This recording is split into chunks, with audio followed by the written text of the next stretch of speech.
Hey guys, it is Jeannette, aka SweetJean. I'm recording on headphones and I hope that it comes out okay. I just wanted to do a recap of my week, and I actually started writing everything down because my memory and my timeline can kind of get confused if I'm just pulling it out of my brain. To be quite honest. So I wrote everything down. So I'm going to be referring to my journal. I know it's a little bit different because I'm going to be looking down a lot at the journal. So I hope you don't mind. But I'm just going to kind of read off of it. So last Thursday, which was October the 10th, I was scheduled for chemo at 8 o'clock. Well, how my clinic does it is you have an appointment, say that starts at 8, and that's actually your labs. And then 8:30, 30 minutes later, is your doctor appointment. And then 9 o'clock, 30 minutes later, is your chemotherapy, if your doctor approves it. So they do it that way because labs only take about 10 minutes. And if you're running late, you're not really running late. Unless you're 30 minutes late, then you're late because that's your doctor appointment. So my labs showed that I had low blood and low hemoglobin. And the doctor also thought that I had a possible UTI because of symptoms that I was describing to her. And then we discussed the headaches, the pressure headaches that I was getting. The Motrin is helping with that. And then the sores that I had in my mouth, that I was using that magic mouthwash, actually have started to feel a little bit better. And I could tell that it was going away. Let's see here.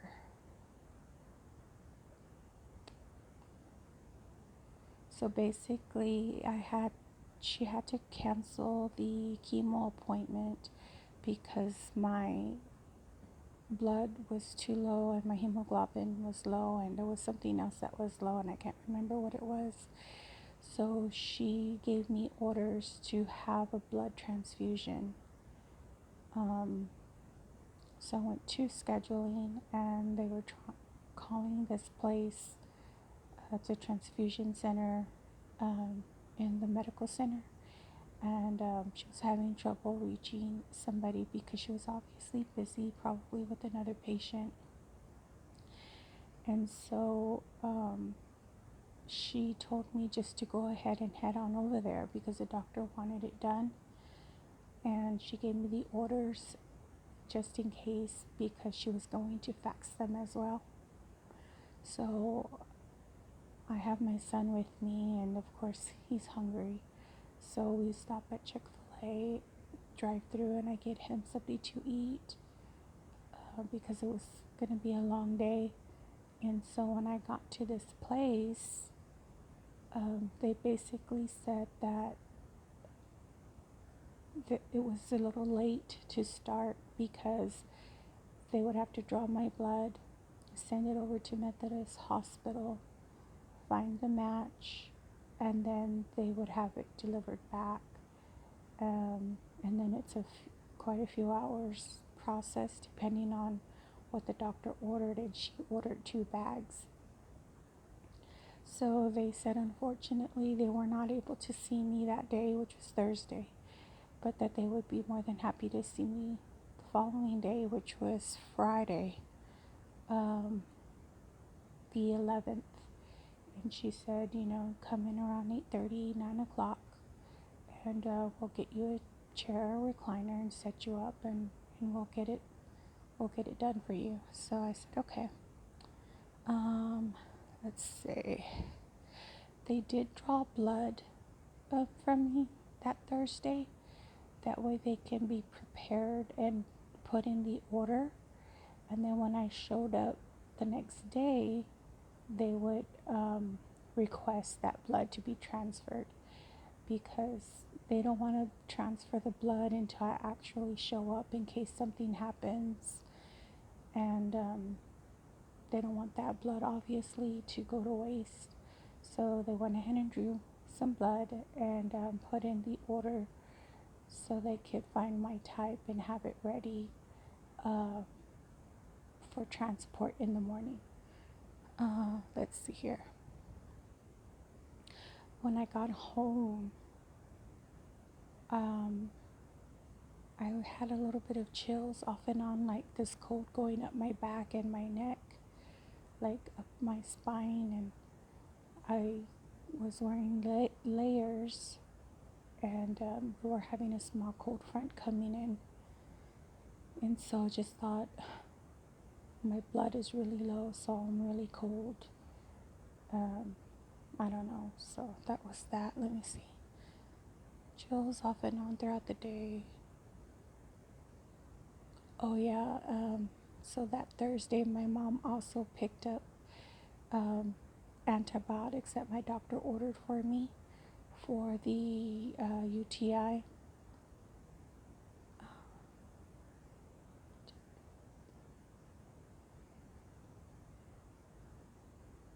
Oh, it says, I couldn't read my own writing. It said I took it easy the rest of the day.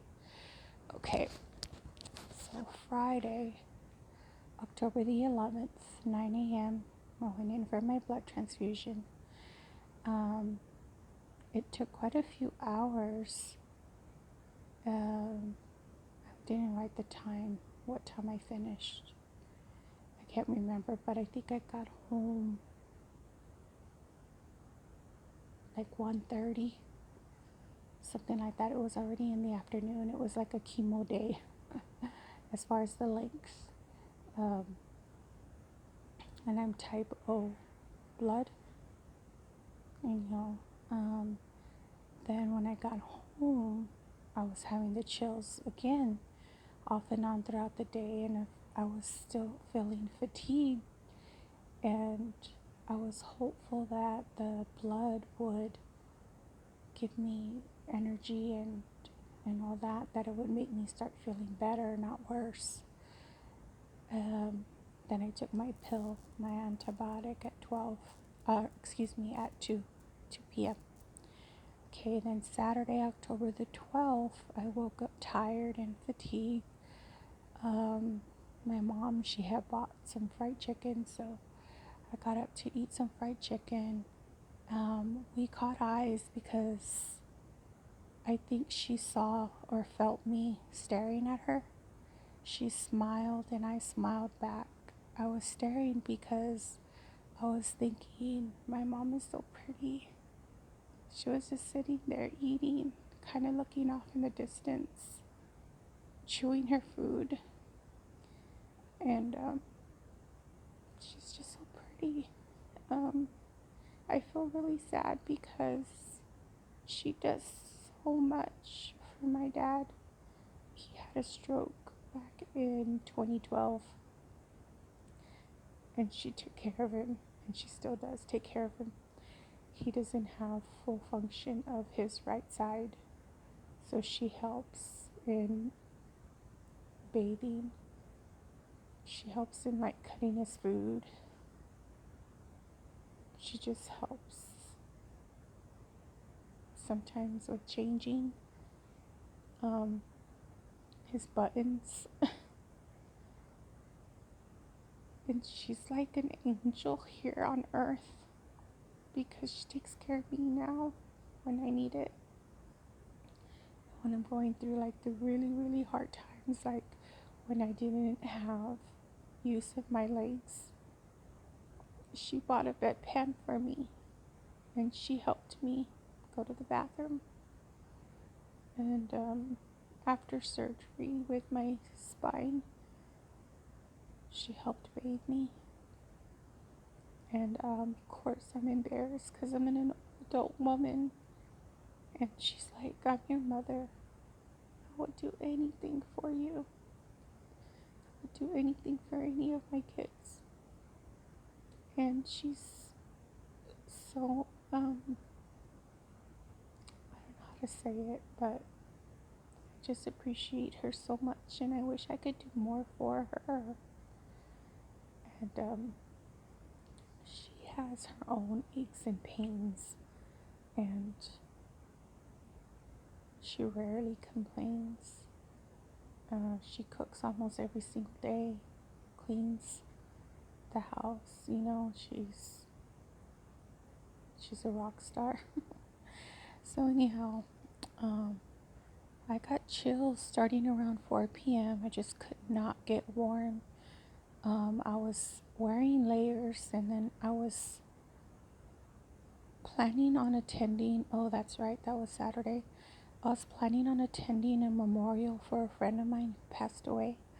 It was an ex-boyfriend, an ex-friend, and he's just had a rough life, and his mom has always cared for me, and always thought of me, and always, we follow each other on Facebook, and she always not always, but every so often she would message me, and she just very much appreciated me because she knew how much I cared for him, and she knows my kind heart and spirit and unconditional love that I had for him, and she very much appreciated our friendship.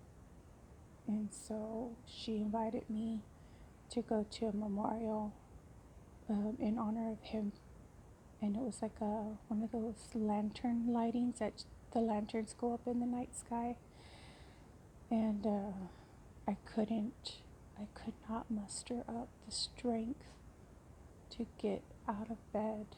I was just shivery and shaking. My teeth were like chattering. I don't know if that's the right word. And I just couldn't go. And then I said to myself, well, I'll just go like this, and I just won't put any makeup on because that takes a lot of energy when I'm feeling bad. But I kept saying 5 minutes, I'll get up, 5 minutes, I'll get up, 5 minutes, I'll get up. And I just could not get the energy because I was freezing under the blankets. I had this felt blanket on, Oop. And then I had a duvet above this, and then not to mention I was wearing layers and like socks, and I just could not kick it. And then finally, after about an hour and a half, it subsided, but by then it was too late. Let me see what I wrote. Okay, so let me turn the page here. This is going to be a long video, guys. Sorry. So, around 8:30 p.m. finally felt better. Okay. 10:30, again, with the chills, started up again. Couldn't find my space heater. My best friend, Veronica, she was going to bring me one. Bless her, because it was already late. She was going to bring me a space heater, but then my mom finally found hers, and so I called my friend and told her she didn't have to come. She had just gotten in her car. Thank goodness I caught her in time. I wonder if you guys can hear me. Okay, so you might have to turn the volume up. Couldn't get warm, chills, shakes, shivers, even with the layers and even with the blankets and the duvet. And And then 12 o'clock, finally I got warm and even hot, so I turned off the heater. Sunday, October 13th, woke up tired. We were having company for the Dallas Cowboys game. You guys know the Dallas Cowboys, right? America's team. So, I'm teasing. I'm winding y'all up. Mom stated that, she started the menudo. So my mom makes big pots of menudo every so often, especially in the fall and winter, like Christmas or New Year's. She makes really good menudo. Anywho's, so I had enough strength to get up and finally shower and really get good shower, because I'm usually so tired or weak or fatigued. So I took my time, but I did shower and got dressed, and I said we're gonna have company, so let me look presentable. But I just could not, after the shower and after the drying off and after the lotion and after the changing, it took a lot of energy out of me that I didn't realize, and I just could not put on any makeup. I was like, you know what, it's family. Family's coming. My brother and his fiance came. They're getting married in February in Colorado, where average degrees is below 10, and it snows, so that's going to be fun. And then my brother and his wife, they're still newlyweds. They've been married a year and a half, and they have a brand new baby. I think I can't even remember how many months old he is. He was born, he's 2 months old, 2, 3. Guys, my brain is, I have chemo brain, but he's a baby. He's brand new, baby Simon. So it's Simon and Rita. Simon is my brother. JC and Norma. JC is my brother. My sister was here, and then my niece Genevieve came, and her fiance Ray, and her son baby Ben. He is so smart. He's 3. Yeah, he's 3 years old. He was born 17. I remember being in her labor and delivery room, and I didn't have any hair, and it was, oh my God, January? I don't know. I was diagnosed in 2016. I didn't have any hair when he was born, so it had to have been 2017. 17, 18. So, yeah, you guys could do the math. He was born in 2017, January. Anyhow, they were here, and then my cousin Julian came over, and he bought me this beautiful pink wreath for my door, my front door. And I'll put the picture on the thumbnail so you guys can see it, because I'm not gonna edit the video itself. I don't want to insert it here, right now while I'm talking. The reason being is I have to use Final Cut Pro on my laptop. That means I have to upload this video to that program, and I'm not very good at it yet. So anyhow, let's see here. I came out of my room a couple of times because I wasn't feeling very good. I ate a small bowl of menudo and some, I made a taco with guacamole, like mashed up avocado and garlic salt. Um, yeah. So then, bedtime, the shivers and the shakes came back, and I could not get warm again. I got a fever around midnight. It was 102.7, and I was like, okay, I'm running a fever. I don't know what to do right now.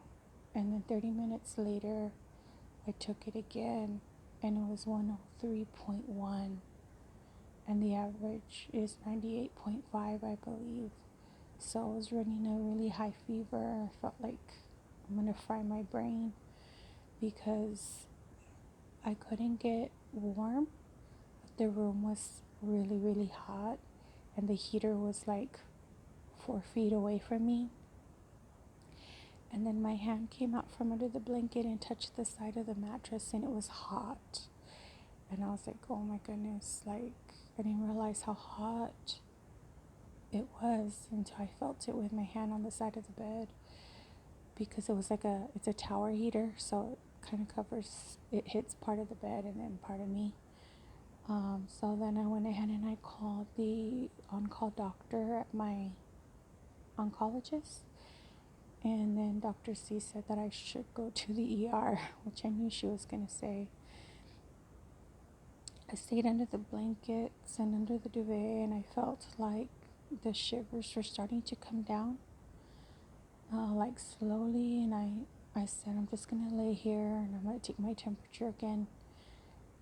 So around 1:34 a.m., and the reason why I know the time is because I wrote it down. My temperature came down a little bit. It was 102.3. So I said, okay, it's going down. I began to feel warm finally, and then I turned down the space heater. I laid for another 30 minutes because I finally was comfortable. And then I grabbed the thermometer and I took my temperature at 2:02 a.m. and it was at 101.6. And then I laid there and I was going to take my temperature 30 minutes later, but I was finally comfortable and I fell asleep. So I never even went to the emergency room. Okay. Monday, October the 14th, woke up. I'm going to try and speed it up a little bit because we're already at 23 minutes, and I apologize, guys. Monday, October the 14th, I woke up at 6:20 a.m. and I took my temperature and it was 99.1. So it did come down and I felt better. I told my mom about the night before, and she said that she would have taken me to the ER. So we both agreed that if I had another episode of me feeling like I'm freezing and I can't get warm and I'm shivering and shaking and running a temp, that I'm going straight to the emergency room. I was also feeling like my kidney area felt tender, like my lower back on the sides. I was thinking it was from the UTI. I felt like the antibiotics were finally kicking in, and my tongue sores have finally felt like they've gone away. They don't hurt. Tuesday, October 15th, felt good all day, with exception to leg fatigue and low energy, which is normal and typical for me. Okay. Wednesday, October 16th, small cold front came in again. Felt okay today. No chills, no shakes, no fever. Just my typical fatigue in my legs and low energy. Mid, upper back and neck discomfort as usual from my spinal surgery. I actually went to the mall with my son, Diamond. His name is Diamond, but everybody calls him Diamond or Dime.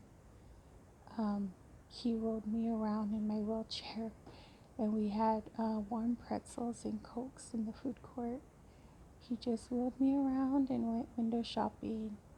He got paid that Friday, that past Friday, so he bought a pair of Jordans to add to his collection. Of course, Mama had to pitch in. We had Mediterranean chicken shawarma, or yeah, I think that's how you call it, shawarma, for dinner. We ordered it.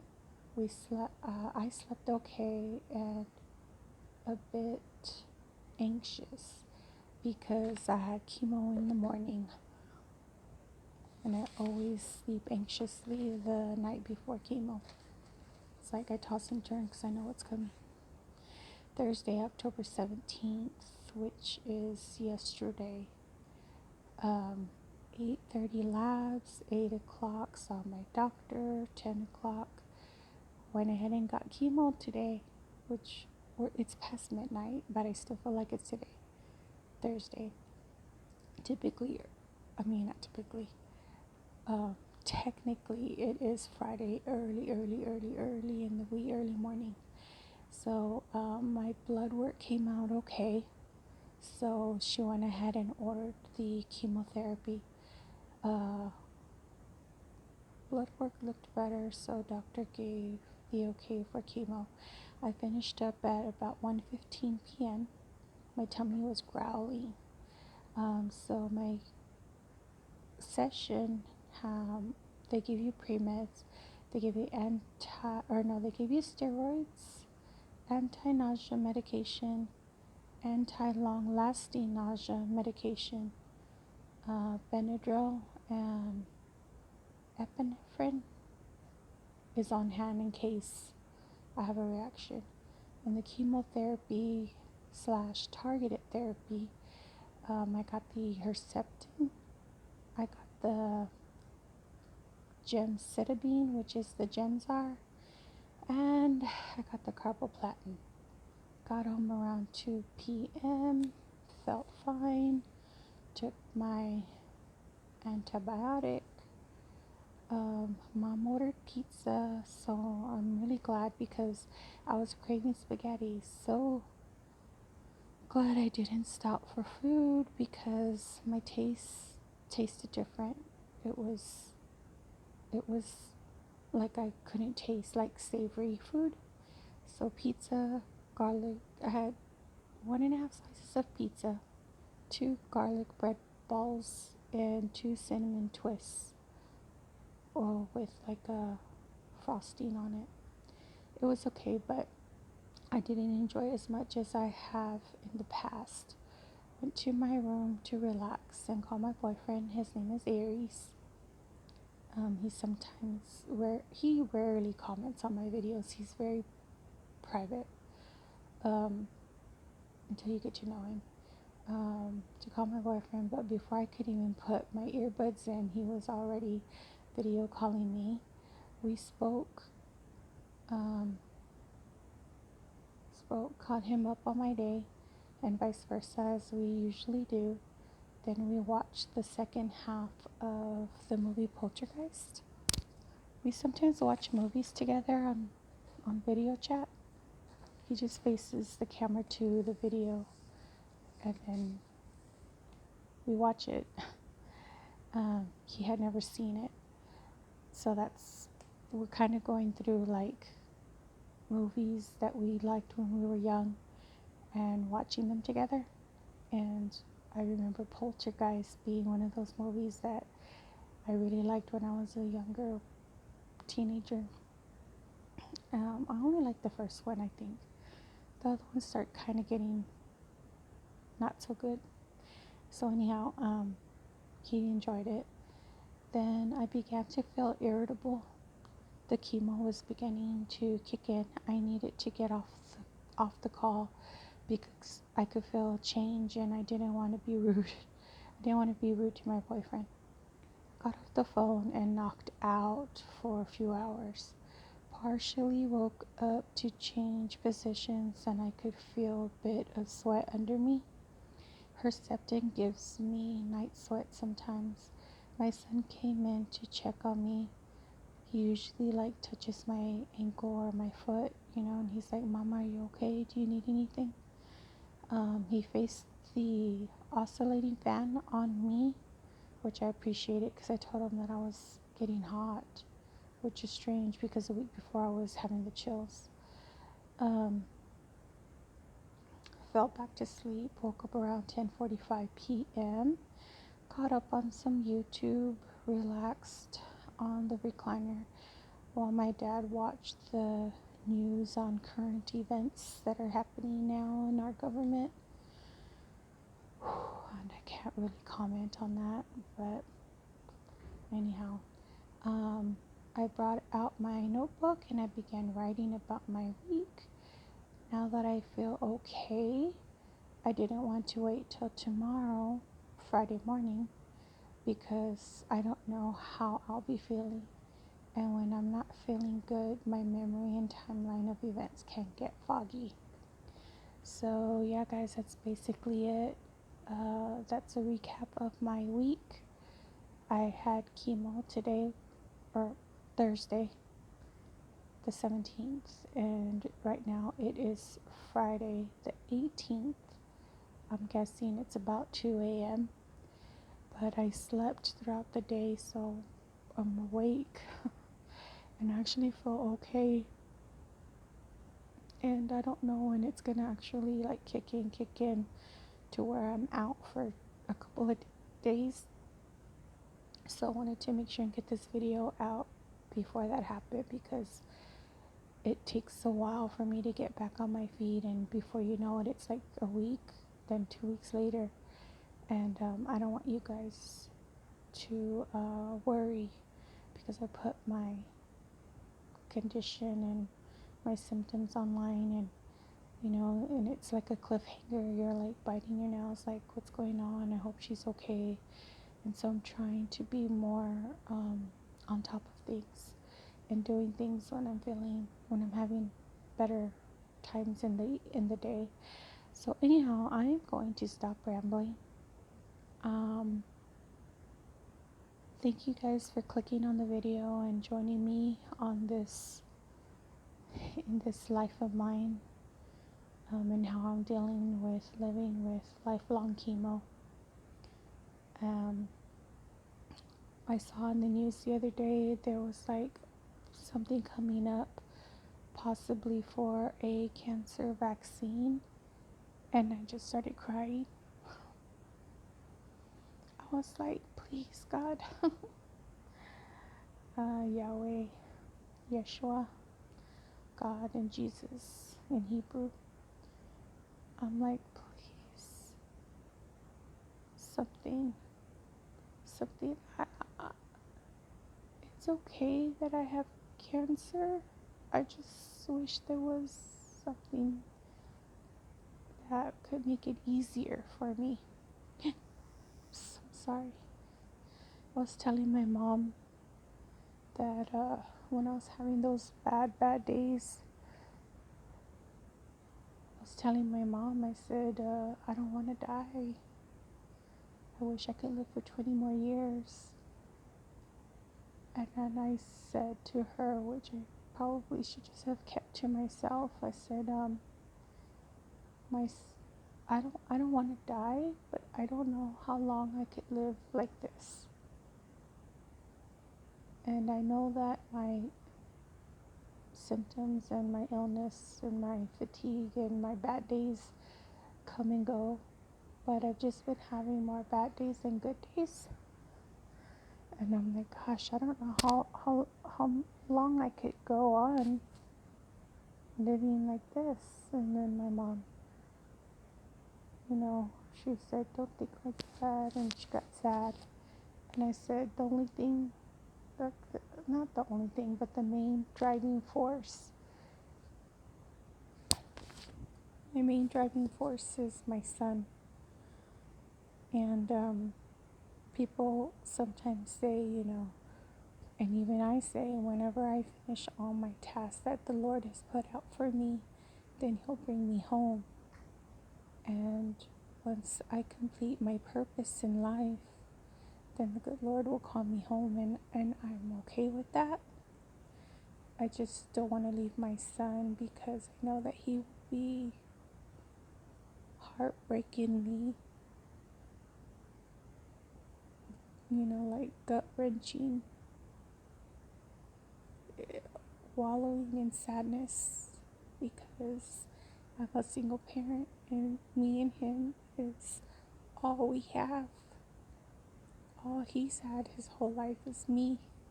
I'm the only one that was consistent and backed him up